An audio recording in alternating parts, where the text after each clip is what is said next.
Cuenta la historia que un profesor académico que no creía en Dios, ateo, estaba explicando un principio en el cual decía: yo solamente creo en lo que veo. Y ese profesor en un momento dice: hay que parar con esas tonterías de que Dios existe. Hay que parar con esto. Hace miles de años que las iglesias, que las religiones hablan que Dios existe, pero ¿alguien vio a Dios? No, así que no existe. Uno de los estudiantes toma coraje y dice: profesor, tengo una pregunta que hacerle. ¿Para un ciego el sol existe? ¿Qué pregunta más estúpida es esa, por favor? Claro que existe el sol para el ciego. Pero profesor, el ciego no ve el sol. Sí, claro, pero no lo ve, pero lo puede sentir, dice el profesor. Ahí está, profe. Exactamente lo mismo con Dios. Yo soy creyente, le dijo. Yo quizás nunca lo he visto con mis ojos, pero yo lo he sentido más de una vez. ¿Cuántos de ustedes han sentido ya de una manera o de otra la presencia de Dios en su vida? ¿Saben? La presencia de Dios en nuestras vidas es lo que nos lleva a estar aquí. Simple y llanamente porque, sinceramente, quizás el profesor tiene razón. Quizás nos faltan argumentos para probar científicamente la existencia de Dios. Pero yo en realidad, si estoy aquí y les estoy predicando hoy, no es porque lo vi, sino porque lo sentí, sino porque lo viví, lo experimenté. Ahora, buscar la presencia de Dios tendría que ser algo cotidiano en nuestras vidas. Buscar la presencia de Dios nos tendría que llevar continuamente a estar en búsqueda de esa presencia. Ahora, la primera pregunta que me gustaría hacerles es: ¿por qué buscar la presencia de Dios? Es decir, ¿de qué sirve cotidianamente buscarlo a Dios? ¿De qué sirve cotidianamente estar en búsqueda de esa presencia de Dios? Quiero compartir hoy en la mañana una historia que quizás muchos de ustedes no las conocen. Es una historia que se encuentra en el Antiguo Testamento. Quizás hay muchos que la conocen. Pero es una historia que quizás podríamos decir: ¿pero esta historia para qué nos sirve? Como muchas de las historias del Antiguo Testamento. En la otra iglesia estamos haciendo el año bíblico y estamos estudiando, evidentemente, hacemos en paralelo, leemos el Antiguo Testamento, el Nuevo Testamento, los Salmos y los Proverbios. Y yo incluso como pastor a veces me pregunto, digo: Señor, hay tantas cosas que a priori podrían parecer que están ahí en el texto de manera tan inútil, pero que sin embargo cuando uno va a buscar y entiende por qué el Señor la había escrito y por qué el Señor dio ese mensaje a su pueblo, ahí lo puedo aplicar para mi vida. La historia se encuentra en 2 de Samuel, capítulo 6, del versículo 1 al 14, pero la vamos a ir estudiando por partes. ¿Sí? Miren, vamos a leer primeramente el versículo 1 al 3.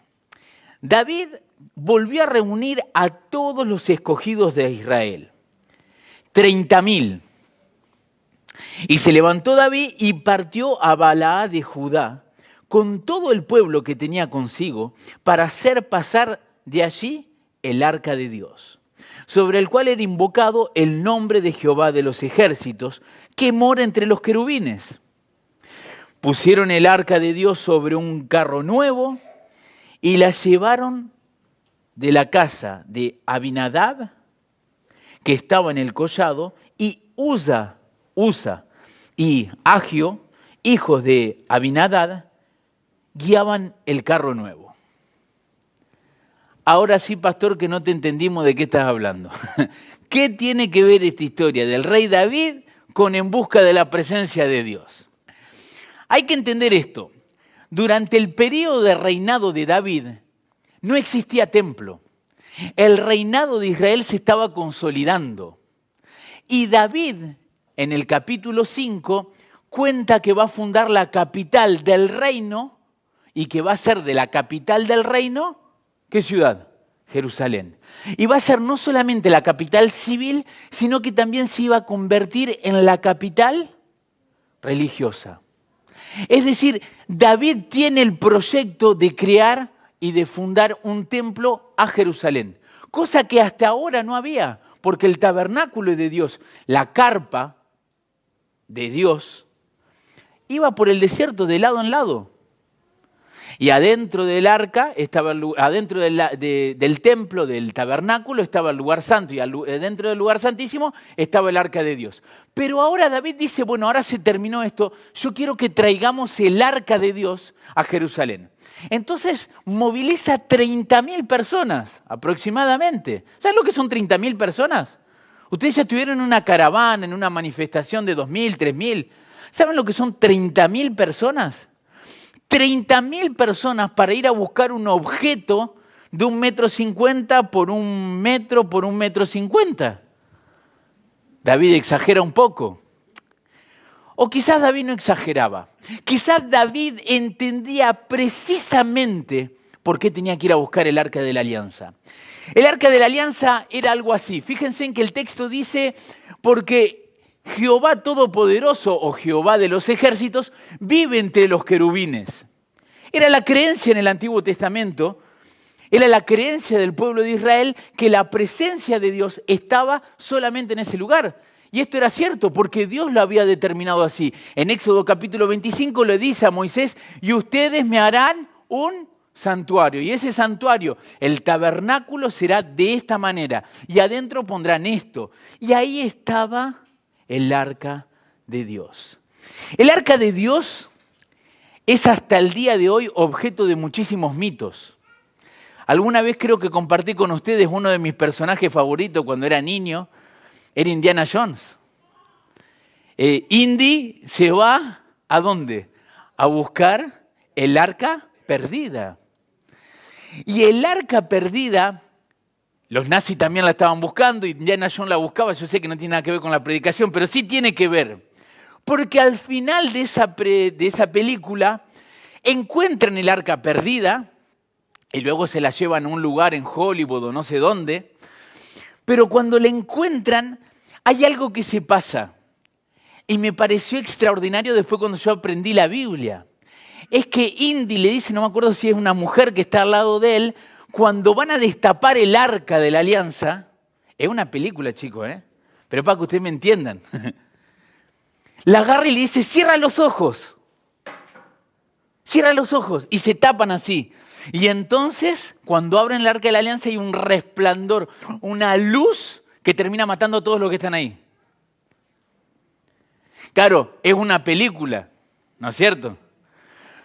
Pero es cierto que la Biblia dice que nadie puede estar en presencia de Dios. Es cierto que Dios le dijo a Moisés, yo no te puedo mostrar mi frente, mi cara. Date vuelta y solamente te mostraré ¿qué cosa? La espalda, la gloria de Dios. Entonces podríamos decir que de una forma o de otra, y esto no solamente en Indiana Jones, pero en el Antiguo Testamento es así, chicos, es que la presencia de Dios era representada por el arca, o el arca de la alianza representaba la presencia de Dios. Ahora, miren, acuérdense en cuál es la pregunta que estamos tratando de responder. ¿Por qué tenemos que buscar la presencia de Dios?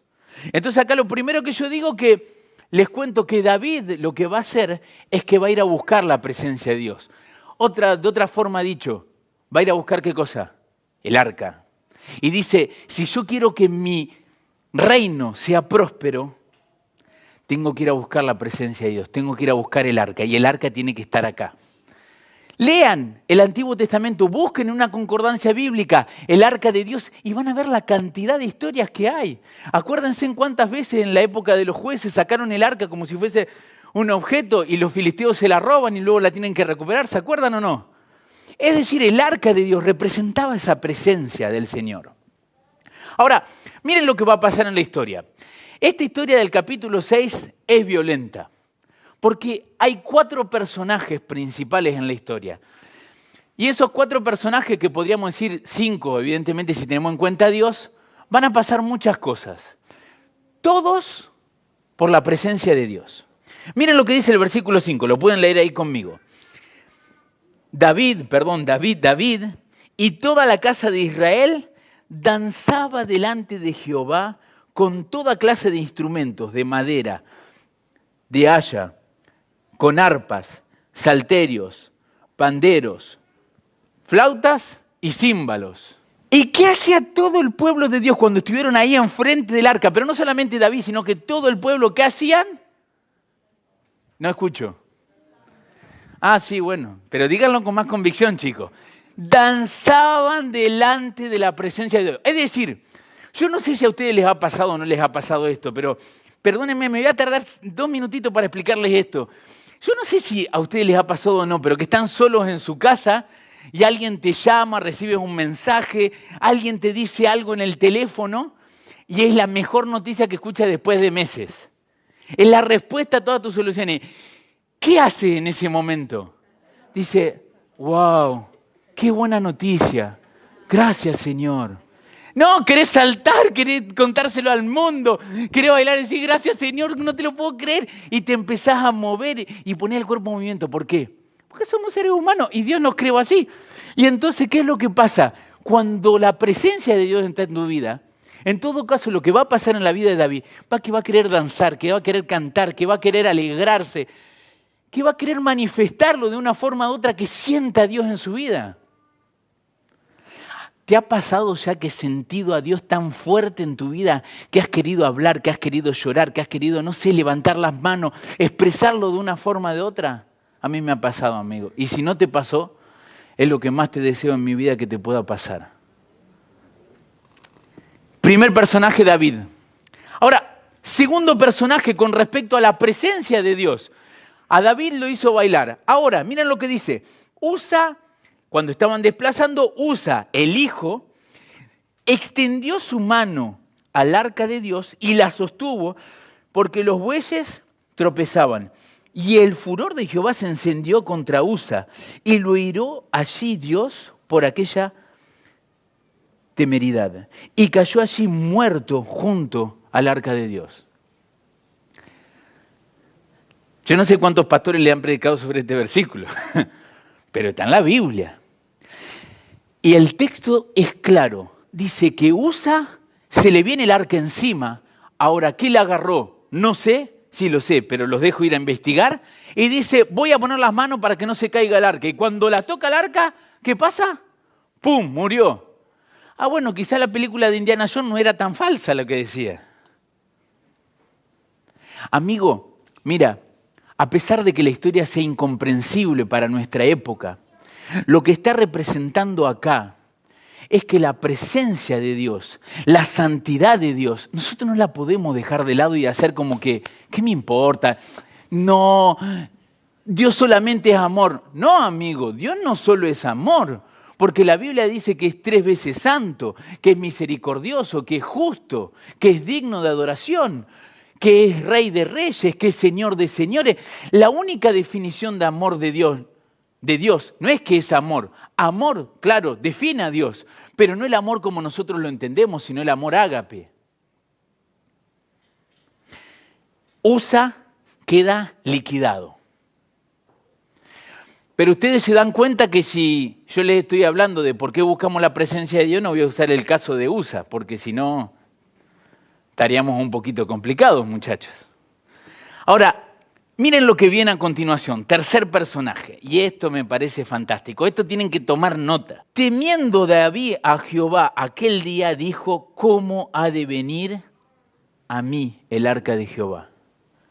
El rey David, el que escribió decenas de salmos, el que tuvo esa comunión tan fuerte, el mismo que estaba danzando por la presencia de Dios, ¿ahora qué tiene? Miedo. Dice, mira, o sea, si eso le hizo uno que la tocó, yo eso no lo quiero en mi casa.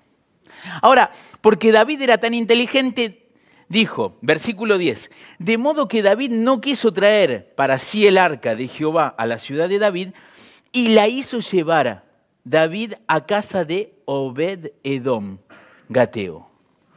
Es decir, como yo no quiero la presencia de Dios en mi vida, como yo no lo quiero para mí porque me da miedo, porque no sé lo que puede llegar a pasar en mi casa, si yo tengo la presencia de Dios en mi reino, mejor se la voy a dar a este muchacho Obed-Edom.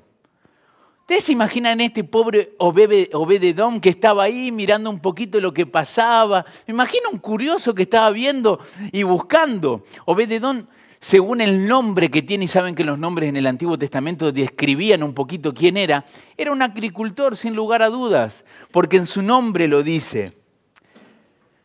Servidor, que sirve, que trabaja, que cultiva, que labura la tierra. Ahora, este Obed-Edom entra en juego. Y David le dice, mira, te vamos a llevar el arca a tu casa. Muchos de los que estamos acá diríamos, espera, ¿y dónde la pongo en la casa? Porque yo no tengo lugar. ¿En dónde quiere que ponga el arca? Y miren lo que dice.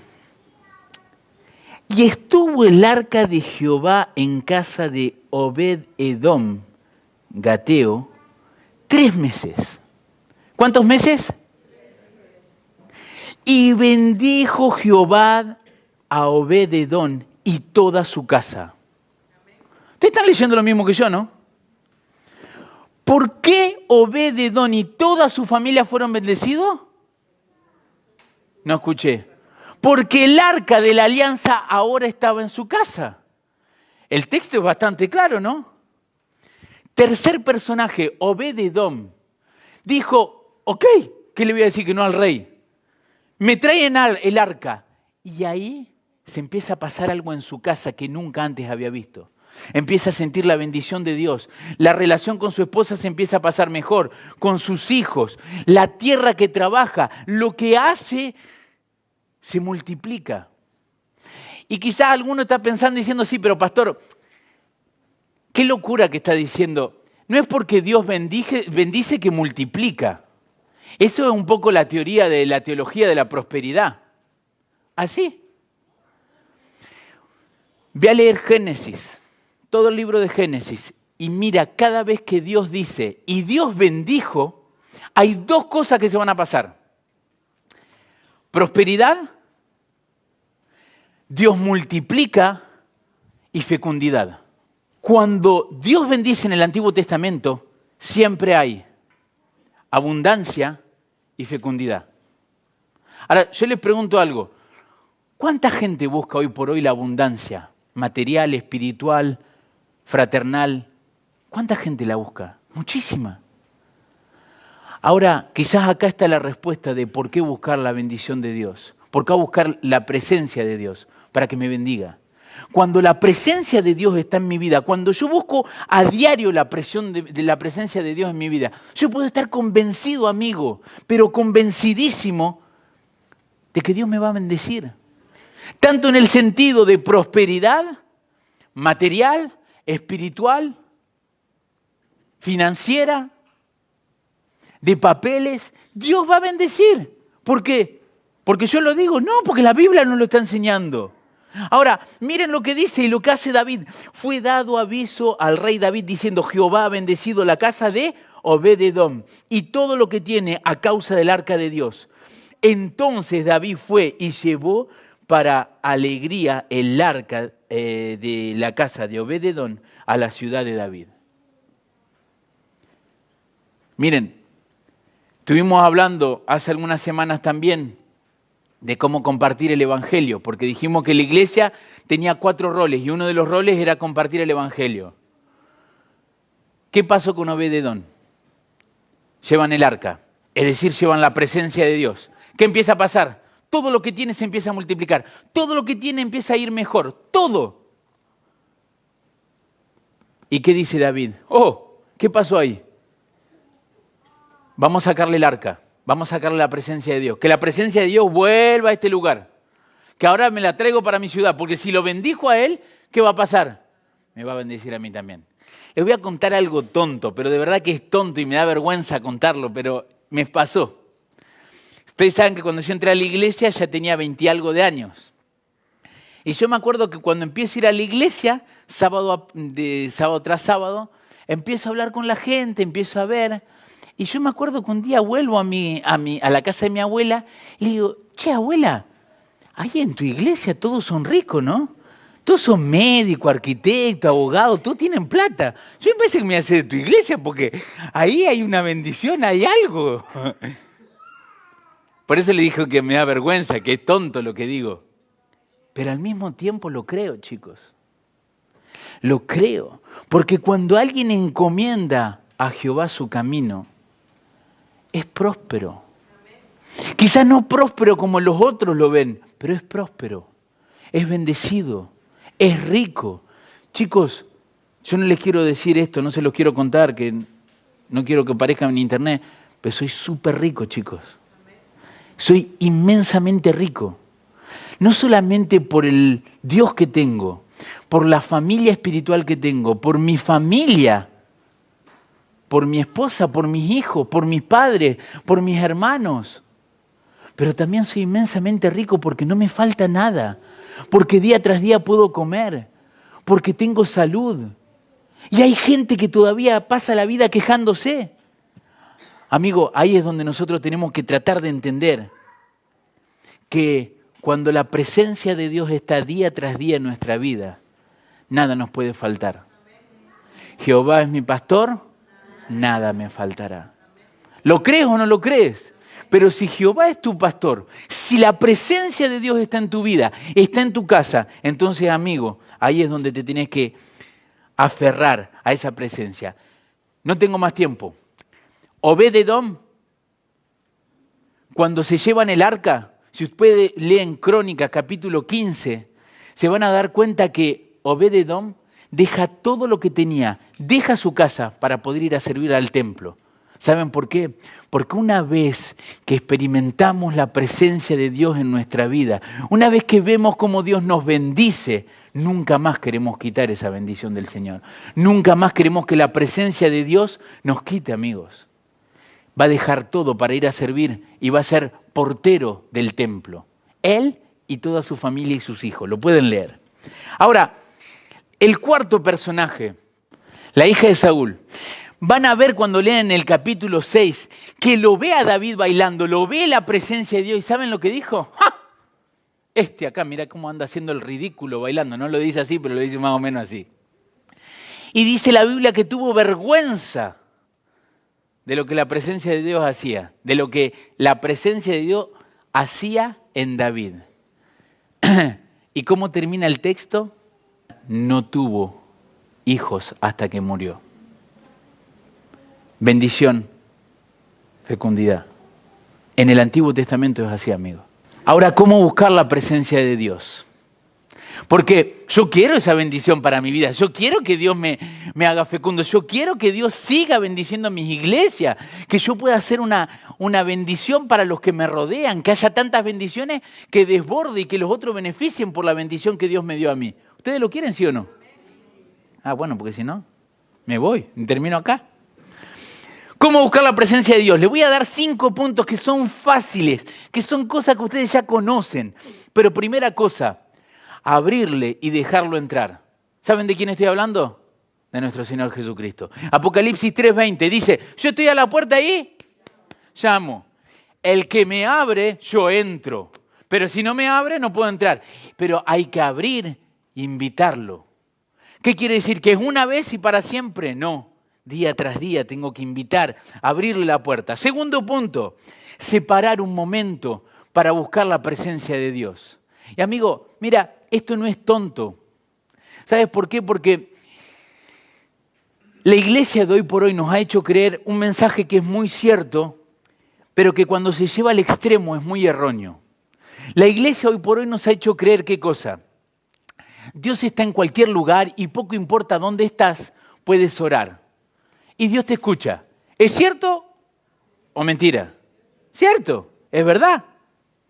Pero, ¿esto es suficiente para tener un verdadero momento de calidad con el Señor? No. Yo siempre doy el ejemplo. Y siempre lo digo y lo voy a repetir. Cuando estábamos recién casados con Karen, ella me decía, no estuvimos en todo el día juntos. Y yo decía, ¿cómo que no estuvimos todo el día juntos? Hoy no trabajaste. Yo estuve en la escuela en la mañana, estuve toda la tarde, estuvimos la noche y nos desayunamos juntos, estuvimos la mañana juntos. ¿Cómo que no estuvimos juntos? Yo decía, esta está loca. Con respeto lo decía, pero en mi cabeza, ¿no? Ya ahora me arrepentí de lo que dije. Y entonces ella me dice, sí, pero vos lo que no entendés es que yo estaba haciendo mis cosas y que vos estabas haciendo tus cosas. Sí, pero te pregunté si íbamos a comer o no. Sí, me dice, pero eso no es tiempo de calidad. Ah. Ahora, si esto se aplica a mi pareja y a mí, ¿por qué no se va a aplicar con el Señor? Tengo que separar un momento, tengo que crear un espacio en mi vida para poder buscar la presencia de Dios. Tengo que tener un lugar, tengo que tener mi propio santuario, entre comillas. Es decir, crear un espacio en mi casa en el cual voy a ir a leer la Biblia, voy a ir a estudiar, voy a ir a adorar, voy a ir a alabar. ¿Por qué? Porque si yo no tengo ese espacio, si yo no creo ese espacio, amigo, los trajines de la vida se nos lleva el tiempo y no tenemos ese espacio. 3, la lectura de la palabra. El Salmo 119, versículo 11 dice, en mi corazón he guardado tus dichos para no pecar contra ti. Juan 15, 4 y 7, escuchen esto. Permaneced en mí y yo en vosotros. Como el pámpano no puede llevar frutos por sí mismo, si no permanece en la vid, así tampoco vosotros si no permanecéis en mí. Yo soy la vid, vosotros los pámpanos. El que permanece en mí y yo en él, este lleva muchos frutos. Porque separados de mí nada podéis hacer. Amigo, cuando uno estudia la palabra, hay algo que se transforma, hay una transformación que se pasa, pero hay que tomar el tiempo para hacerlo. Si uno no toma ese tiempo, ese tiempo de calidad para estudiar la palabra del Señor, la relación termina de un lado al otro. 4, la oración, fundamental para buscar la presencia de Dios. Orad y velad. Cuando entramos ayer con Chema en el auto de la vigilia de oración, de verdad que esto no lo digo para culpabilizar a nadie y me lo digo para mí mismo. Le digo a Chema, ¿cuánto nos cuesta orar cuando estamos así? Somos incapaces de orar 10, 15 minutos todos juntos. Yo no sé si me entienden lo que quiero decir. Pero me acordaba y me hablaba a mí mismo cuando el Señor Jesús estaba en el Getsemaní y vuelve y le dice a Pedro y a los suyos, ¿no han podido velar conmigo ni una hora? ¿Ustedes se imaginan que el Señor te diga una cosa así? ¿Cuán poco tiempo acordamos a la oración? Y después nos sorprendemos de que quizás no se pasan los milagros que nos gustaría que se pasen o que no hay las bendiciones que quisiéramos. Amigo, yo estoy convencido que hay que tomar ese tiempo especial para leer la Biblia, para orar, para buscar al Señor de todo nuestro corazón. Y el número 5 quizás lo sorprende, pero ¿saben cuál es? La alabanza. Mucha gente en las meditaciones personales es lo último que podría llegar a ser. Ahora, ¿ustedes quieren tener una vida espiritual mediocre? No alaben. Y ustedes van a ver lo que es una vida espiritual mediocre. Van a decir, pero pastor, en la iglesia primitiva no adoraban. Ah, ¿no? Pasaban noches enteras cortando el pan, cantando, alabando. Vayan a leer la Santa Cena, que dice que antes del Getsemaní, ¿qué estaban haciendo? Y cantaron cánticos antes de ir. En la cruz, Cristo Jesús, alguna vez les prediqué, no hace otra cosa que citar el Salmo 22. Y el Salmo 22 empieza con Eloi, Eloi, Padre, ¿por qué me has abandonado? Pero termina con la victoria. No está haciendo nada más y nada menos que alabando al Señor en el momento más difícil de su vida. Estos 5 elementos que seguramente los conocen, tenemos que encontrar un momento cotidiano para ir en búsqueda de la presencia de Dios. Si tú quieres buscar la presencia de Dios, pon estas 5 etapas en tu vida en práctica. Empieza con 15 minutos a la mañana y pasa a 10, a 30, 40, una hora si tienes. ¿Es fácil de hacer? No. Pero cuando la presencia de Dios esté en tu vida, día tras día, tú verás los frutos. Hace 4 o 5 años atrás, en mi otra iglesia, 3 años atrás, quizás 4, hacíamos un programa que se llamaba Afterglow. Creo que se los conté también en alguna ocasión. Y en ese programa de Afterglow era la noche, estaba el piano y estábamos cantando 10.000 razones, ese cántico tan bonito. Y en una parte dice, tengo 10.000 razones para adorar, ¿sí? Y entonces antes de llegar a esa parte, yo digo, me gustaría abrir un momento para que cada uno pueda testificar de por qué adorar a nuestro Señor. Y cada uno va hablando, y esa noche estaba ahí Bárbara. Bárbara, para los que no la conocen, pero creo que la mayoría las conocen aquí, es una chica que se conocieron con Franceli, que mucho tiempo estuvo aquí en la iglesia con nosotros, que se bautizó en México con Franceli, o sea, porque conoció el Evangelio y la iglesia adventista con Franceli. Y Bárbara, ciega, canta, toca el piano, y no me voy a olvidar nunca, porque yo había dado la palabra a todo el mundo. Entonces Bárbara estaba, ustedes la conocen a Bárbara, estaba pero contenta, saltaba de emoción. Entonces agarra el micrófono y empieza, y lo primero que dice, lo dice en francés, dice, yo no sé si ustedes ven lo que yo veo. Y ahí, chico, mire, silencio total en la sala. No hay nadie que hablaba, porque todo el mundo sabía que, claro, como una cieguita me va a estar diciendo a mí, ustedes ven lo que yo veo. ¿Y saben lo que nos contó ese día? Su testimonio. Dijo, miren, ustedes quizás no lo ven, pero acá, en este lugar, está Dios. Yo veo al Señor aquí. Acá al lado mío está el Señor Jesucristo. Y yo quedé, wow. Lo que ojo no vio y oído no oyó. Amigo, el día que empecemos a buscar la presencia de Dios, el día que oremos para que la presencia de Dios esté en este lugar cada sábado, que esté en nuestros hogares, que esté en nuestras vidas, yo les prometo que esta iglesia será transformada aún más, que esta iglesia crecerá aún más y será aún más bendecida. ¿Saben por qué, mis amigos? Porque la presencia de Dios está aquí. Que Dios los bendiga.